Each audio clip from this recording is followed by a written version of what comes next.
지금까지 아이독해를 통해서 저희가 영어를 보는 새로운 시각들을 많이 접해봤어요. 일단은 어순을 중요시 여긴 것, 그래서 영어식 어순을 할 수 있는 뇌신경망을 형성해야 된다는 것과 그 다음에 품사라고 하는 그런 표현보다가는 5가지 구성 요소로 간소화되고 또 훨씬 더 효율적인 방법을 제안을 해주셨고 또 그 효율적인 방법과 연결되게 시각화시켜서 문장을 기차로 볼 수 있는 방법까지 알려주셨거든요. 정말 놀라웠어요. 그 문장을 이제 제가 볼 때는 기차를 자꾸 그리게 되고 보이게 되고 좀 쉬워지게 되고 그래서 덩어리 묶게 되고 이렇게 되거든요. 그래서 이왕이면 오늘 이렇게 새로운 시각으로 영어를 보게끔 해주셨는데 저희가 어순이나 5가지 의미 단계나 그것을 시각화한 그 기차까지 연결되는 모습을 좀 보여주실 수 있으실까요? 네, 뭐 간단하게 예문을 한 개를 가지고 먼저 지금까지 배웠던 네, 한 문장을 어떻게 영어로 인식을 하고 네, 그 다음에 그거를 잘라갈 아주 쉬운 문장을 가지고 한번 봐볼게요. 네, 저 표에도 보이듯이 먼저 우리가 한 개 예문을 보게 되면은 I didn't see the book with a hook as I opened the drawer. 이 문장인데요. I didn't see the book. 그러면 때 이거를 품사 단위로 하고 그다음에 형태소 단위로 섞어가지고 보게 되면 대명사, 조동사, 부사, 본동사. 그다음에 the book은 관사 명사가 되겠죠. 그다음에 with a hook 그러면은 전치사, 관사 명사가 됩니다. 그죠? 네, 그다음에 as I opened the drawer 할 적에 as는 접속사, I는 대명사, opened는 동사. 그다음에 the drawer 이거는 관사 명사가 됩니다.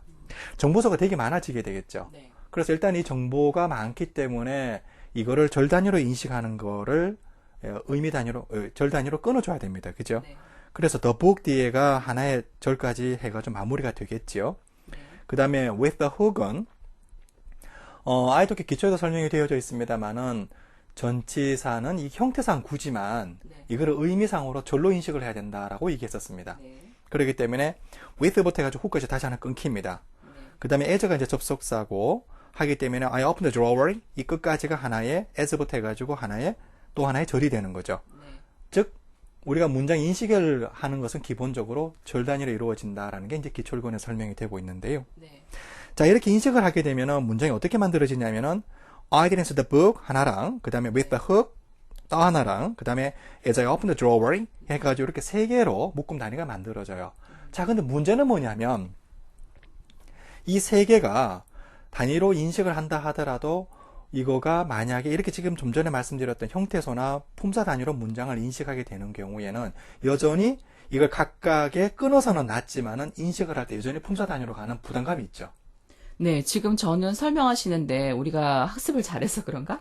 그 구로 절로 보지 않고 바로 그냥 기차로 자꾸 그려보고 싶은 네, 욕구가 네. 자꾸 생기거든요. 그래서 이 문장을 이제 한번 만들어 보자고요. 이미지로 한번 예, 예. 가보겠습니다. 네, 그러면은 일단 I는 네, 주어입니다. 그죠? 네, 그 다음에 didn't see는 동사 부분이 되죠. 네. 동사 부분 의미 연결해 주는 것이 예, 되겠습니다. 예. 고리가 하나 나오면 되겠죠? 네, the book은 C를 채워주는 말이에요. 네. 목적어입니다. 예, 객차가 한 양 오면 되겠네요. 네, 그 다음에 with the hook은 이거는 훅이 달린, 한국말로 하면 훅이 달린이 되는데 좀 이따가 제가 이게 영어식으로 이렇게 어떻게 번역이 되는지 그 의미 다시 한번 밝혀드릴게요.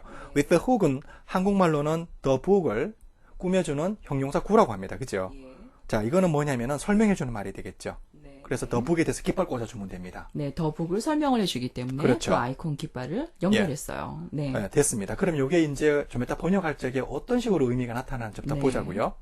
그 다음에 as I opened the drawer 이거는 이 문장은 문법 단위에서는 이걸 부사절이라고 하죠. 즉 첨가해주는 말이에요. 네. 자리가 자유로우니까 어떻게 해요? 얘는 움직일 수가 네, 있어요. 네, 예를 들면은 as I opened the drawer I didn't see the book with the hook 이렇게 얘기할 수 있어요. 네, 네, 그런데 저기 지금 설명해주는 말은 자리 이동이 안 돼요. 네, 예를 들면은 the book 뒤에 있는 with the hook이 있죠. 예. with the hook이 앞으로 가서 with the hook I didn't see the book as I opened the drawer 이렇게는 말을 하게 되면 이게 무슨 황당한 얘기가 되겠죠. 의미가 깨져버리게 됩니다. 그죠? 예.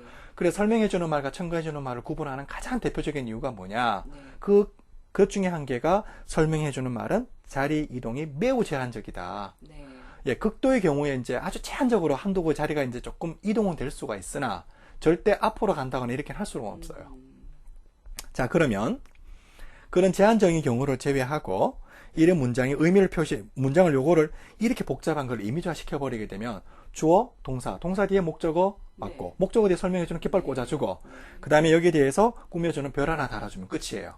네, 지금 그래서 설명해 주시는 가운데 품사 단위로 볼 때는 일단은 들어보는 말 용어들도 다시 해석이 돼. 아, 명사 뭐였더라? 이렇게 생각하고, 그렇지. 뭐 여기 전치사? 그렇지. 뭐 이렇게 뭐죠? 품사 단위 뚝뚝뚝 끊어지니까 일단 설명하실 때 좀 거부 반응. 그리고 또 두 번째로 뭐 이렇게 덩어리를 묶어 주셔서 형용사하고 뭐 부사절 이렇게 나와 있지만은 이제 기차를 저희가 설명을 듣고 나서 보니까 내가 이게 형용사고 부사절 이런 거 몰라도 그냥 그려지게 되는 거예요, 보니까. 예, 그리고 이제 이거를 저희가 이제 문법 지식에 대해서는 아직 얘기를 안 했는데요. 네. 이제 그러면 여기 각 요소에 대해서 네. 문법적인 지식, 즉 원어민이 이거를 어떻게 인식하고 말을 하냐라고 한번 가보자고요. 네. 예, 됐습니까? 네. 원어민은 어떻게 인식하냐? 그러면 이걸 내가 한번 번역을 한번 해볼게요. I didn't see the book with a hook as I opened the drawer. 이 문장을 네. 얘기하게 되면 I didn't see. 네. 저는 못 봤습니다. 네. The book. 그 책을 말이에요. 네. 그 책을요. 이렇게 되겠죠. 네. with a hook 하겠습니다. 네. with는 원어민이 인식하는 지식은 동반된 상태라고 인식을 해요. 네. 그러면 이거를 한국어에 맞추어서 번역을 한국어로 표현해 보면 저는 못 봤습니다. 그 책을요. 동반된 것으로는 네. a book, a hook입니다. 네.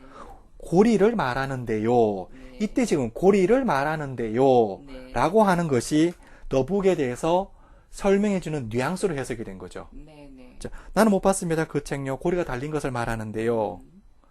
as는 서로 동일한 정도로 인식을 해요. 네. 그래서 이거를 그 인식 의미를 보면은 동일한 정도로는 내가 열었을 때인데 네. 그 서랍을 예. 이렇게 되겠죠? 네. 자, 이것을 한국어로 좀 더 매끄럽게 번역을 해보면 나는 못 봤습니다. 그 책을요. 고리가 달린 것을 말하는데요. 내가 열었을 때 그 서랍을. 지금 설명해 주시는 해석해 주시는 것이 전혀 왔다 갔다 뭐 하는 거 없이 순서대로 물 흐르듯이 기차의 앞에서부터 오른쪽으로 가면서 계속 연결해서 해석하는 그게 저희도 어느새 익숙해졌어요. 기차를 그리다 보니까. 예, 근데 여기서 좀 하나 기차를 잠깐 좀 말씀드릴게. 예, 얘기하세요. 예, 기차를 그리기 전에는 왔다 갔다 하는 거 괜찮았다 생각을 했었거든요. 굳이 이렇게 사실은 뭐 했는데요. 뭐 이렇게 얘기를 하는 게 저희한테 익숙하지 않아서. 근데 기차를 그려보니까 기차를 왔다 갔다 해서 이렇게 막 그려보게 되면 어색함이 있거든요.